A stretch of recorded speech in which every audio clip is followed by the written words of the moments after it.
بسم اللہ الرحمن الرحیم. In the name of Allah, the Beneficent, the Merciful. وَرَفَعْنَا لَكَ ذِكْرَكَ. حضرات گرامی قدر، پتوں کی شہر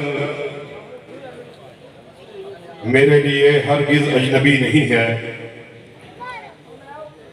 اور پتوں کی کے رہنے والے میرے سے اچھی طرح واقفیت کو رکھنے والے ہیں۔ پتوں کی شہر کے لوگوں کی محبت کا میں مقروض ہوں، اور میں ہی نہیں بلکہ اہلیان پتوں کی نے جو بابا شہید کے ساتھ وفا کو کیا ہے، پوری دنیا اس کو جانتی ہے کہ جس دور میں بھٹو کا سورج پوری آب و تاب کے ساتھ چمک رہا تھا، ایسے عالم میں اہل حدیث کے ایک فرزند نے بھٹو کو للکارتے ہوئے یہ بات کہی تھی، بھٹو سن لے، اہل حدیث کے بیٹے کو اگر منوانا ہے یا رب کا قرآن لے آؤ یا کالی کملی والے کا فرمان لے آؤ، اہل حدیث کے بیٹے کے سر کو جھکا ہوا پاؤ گے، مگر قال اللہ کے ہوتے ہوئے، قال الرسول کے ہوتے ہوئے بات کرو گے، کسی ایرے کی مان لو، کسی غیرے کی مان لو، کسی نتھو حیرے کی مان لو، سن لو، اہل حدیث کے بیٹے کا سر کٹ سکتا ہے مگر جھک نہیں سکتا۔ جفا کی تیغ سے گردن وفا شیاروں کی کٹی ہے برسر میدان مگر جھکی تو نہیں۔ پھر تاریخ نے اس بات کو ثابت کیا، بھٹو نے اس بات کو تسلیم کیا کہ وہ حلقہ جات جہاں پر دھاندلی کو، بے ایمانی کو کیا گیا ہے، پتوں کی کے رہنے والوں، وہ حلقہ کوئی اور نہیں بلکہ پتوں کی کا حلقہ ہے۔ پتوں کی کے واسی علامہ شہید کی زندگی سے اچھی طرح واقف ہیں۔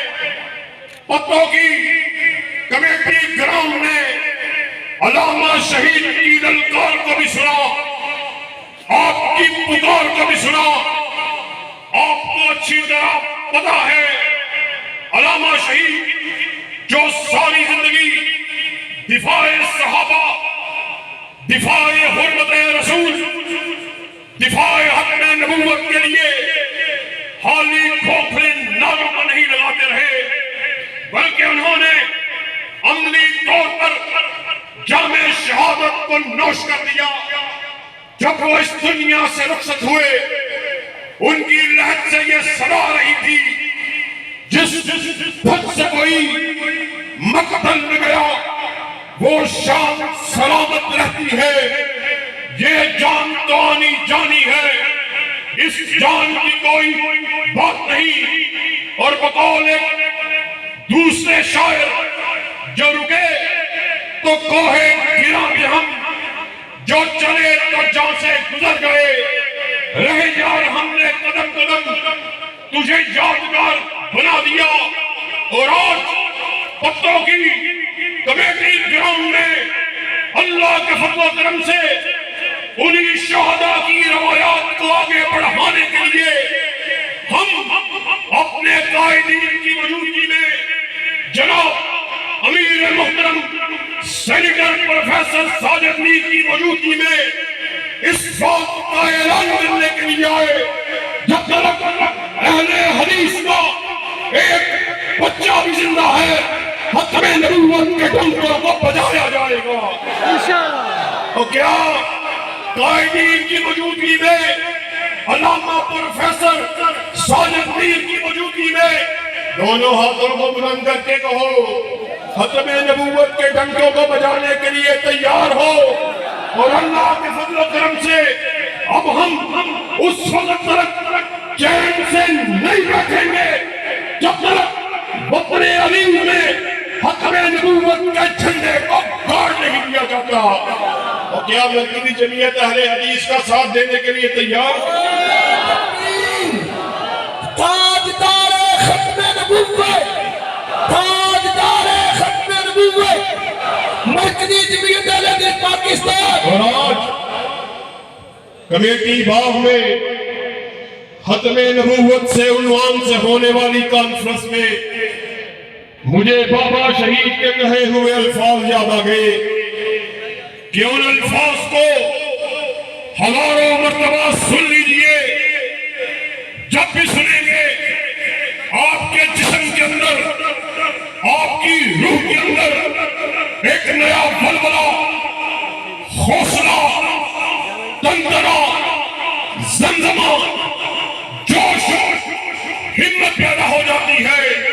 ایک جلسہ عام سے خطاب کرتے ہوئے بابا شہید نے کہا تھا، اہل حدیثوں اٹھو، زمانہ تمہارے قدموں کی چوک پر منتظر ہے، اس لیے کہ اس دور میں ختم نبوت کے صحیح رکھوالے اگر کوئی ہے تو تم ہو۔ تم نے ختم نبوت کی چوکھٹ کی حفاظت کی ہے، تم نے ظاہری طور پر ختم نبوت کا اعلان کرنے والوں کو بھی روکا، اور باطنی طور پر بھی نبوت کا اعلان کرنے والوں کو بھی روکا ہے۔ اور آج اللہ کے فضل و کرم سے بابا شہید کی بات کو آگے بڑھاتے ہوئے آپ کے سامنے انہی کے الفاظ میں یہ بات کر دینا چاہتا ہوں۔ بابا شہید نے کہا تھا، مرزا غلام احمد قادیانی، اس کو بھی اگر دعوی نبوت کرنے کی جرأت ہوئی تو ان باطنیوں کی وجہ سے ہوئی جنہوں نے امام کونین کی عصمت کے علاوہ کسی اور کو بھی معصوم بنایا تھا۔ پتوں کی کے رہنے والوں، اس جملے کا مطلب کیا ہے، اس کا معنی کیا ہے؟ آج اس کو مختصر سے وقت میں بات کو سمجھ کے جانا ہے۔ مطلب یہ ہے، ہمارے تمام کے تمام مکاتب فکر آج ختم نبوت کا دعویٰ کرنے والے، ختم نبوت کے جھنڈے کو اٹھانے والے، ختم نبوت کے اپنے آپ کو پہرے دار کروانے والے، مگر آج فرق کو جان کے جانا ہے۔ تو نے کہا ہم ختم نبوت پر یقین کو رکھنے والے، مگر بات میرے آقا کی آ گئی، خاتم النبیین کی آ گئی، اس مسئلے میں اپنے مفتی کی بات کو کیا کہوں؟ خاتم النبیین کے قول کے بعد میں اپنے امام کے قول کو کیا کہوں؟ خاتم النبیین کے حکم کے بعد میں اپنی مولوی کی رائے کو کیا کہوں؟ اہل حدیث کے اسٹیج سے ہم اس بات کا اعلان کرنے کے لیے آئے، لوگوں سن لو، تم اپنے دعوے میں جھوٹے ہو، تمہارے دعوے کھوکھلے ہیں۔ اللہ کے فضل و کرم سے اہل حدیث کے فرزند یہاں پر اس بات کا اعلان کرنے کے لیے آئے، کائنات کا ہر شخص غلطی کھا سکتا ہے، مولوی بھی غلطی کھائے، خطیب بھی غلطی کھائے، مفتی بھی غلطی کھائے، امام بھی غلطی کھائے، پیر فقیر صدیق بھی غلطی کھائے۔ غلطی سے پاک اگر کسی نے بنایا، آسمان سے ندا آئی، ما ینطق عن الہویٰ ان ہوا الا وحی یوحیٰ۔ سن لو، ناطق وحی اپنی مرضی سے بولتے ہی نہیں، وہ جب بھی بات کرتے ہیں رضائے خداوندی سے بات کرتے ہیں۔ اللہ کے فضل و کرم سے یہی اہل حدیث کی دعوت ہے، یہی اہل حدیث کا نظریہ ہے، یہی اہل حدیث کی سوچ ہے۔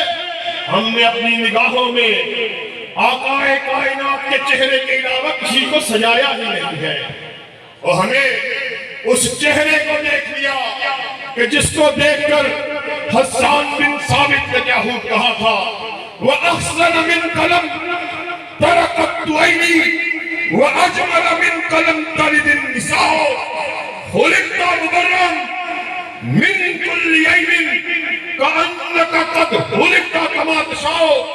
آقا آپ جیسا حسین کسی ماں نے جنا ہی نہیں، ایسا محسوس ہوتا تھا آپ بارگاہ رب العالمین میں کھڑے، آپ اللہ کو کہہ رہے اللہ مجھے ایسے بنا ایسے بنا، آپ کہتے چلے گئے رب بناتا چلا گیا۔ وہ اہل حدیثوں کے امام کی بات کو سنو، وہ حسین چہرہ کہ جس کے بارے میں ایک بڑھیا نے کیا کہا تھا مدد الدہور وما آتینا بمثلہ ولقد عطا فعجزنا عن نظرائہ۔ مدتیں بیت گئی، آپ جیسا چہرہ دیکھے ہوئے، جب دیکھا منہ سے بے اختیار نکلا آپ جیسا جنا جا سکتا ہی نہیں۔ بات کا مطلب کیا ہے، مفہوم کیا ہے، نتیجہ کیا ہے، میں آپ کو اور قائدین کے درمیان زیادہ دیر حائل نہیں ہونا چاہتا، آپ کا امتحان نہیں لینا چاہتا۔ آخر میں ایک مرتبہ پھر اس بات کا اعلان کیا دیتے ہیں کہ اہل حدیث کی دعوت کیا ہے، اہل حدیث کا منشور کیا ہے۔ اہل حدیث کی دعوت ترکت فیکم امرین لن تضلوا ما تمسکتم بہما کتاب اللہ و سنتی۔ آقا کائنات دنیا سے رخصت ہو رہے، اپنے ساتھ کو اکٹھا کیا، ارشاد فرمایا میں تمہارے درمیان دو چیزوں کو چھوڑے جا رہا، پھر جو کوئی ان دو چیزوں کو چمٹ گیا وہ ہرگز ذلیل نہیں ہوگا۔ اصحاب رسول نے پوچھا آقا محترم کیا چھوڑے جا رہے؟ ارشاد فرمایا ایک اللہ کی کتاب چھوڑے جا رہا، دوسرا اپنی سنت کو چھوڑے جا رہا۔ اور ہم یہاں پر ڈنکے کی چوٹ اس بات کا اعلان کرنے کے لیے آئے کہ اللہ کے فضل کرم سے ہم آپ لوگوں کو اپنے بڑے کی بڑائی کی طرف بلانے کے لیے نہیں آئے، علامہ شہید کی عظمت کو منوانے کے لیے نہیں آئے، جزدانی شہید کی عظمت کو منوانے کے لیے نہیں آئے۔ ہم کائنات کے باسیوں کو یہ بلاتے ہیں، یہ رب کے قرآن کی طرف بلاتے ہیں یا کالی کملی والے کے فرمان کی طرف بلاتے ہیں۔ اور کتاب و سنت کے جھنڈے کو لہرانے کے لیے تیار ہو، آئے میں ایک مرتبہ پھر بآواز بلند اس بات کا اعلان کرو قال اللہ اور قال رسول کے جھنڈے کو اٹھانے کے لیے تیار ہو، حتم نبوت کے بجم کو لہرانے کے لیے تیار ہو۔ ایک عہد آپ نے ہم سے کیا، ایک میں اپنے قائدین کی موجودگی میں آپ سے کیے دیتا ہوں، خون دل دے کے نکالیں گے روئے پر کے گلاب، ہم نے گلشن کے تحفظ کی قسم کھائی ہے۔ کوئی یہ نہ سمجھے وہ گلشن کسی کے باپ کا ہے، کسی کی بیٹی کا ہے، کسی ہمزادے اور جاگیردار کا ہے، بلکہ وہ گلشن وہ ہے جس کے دو ہی پھول ہیں، ایک رب کا قرآن ہے، دوسرا کالی کملی والے کا فرمان ہے۔ واخر دعوانا ان الحمدللہ رب العالمین۔ علامہ ابتسام کسان قرآن و سنہ موومنٹ۔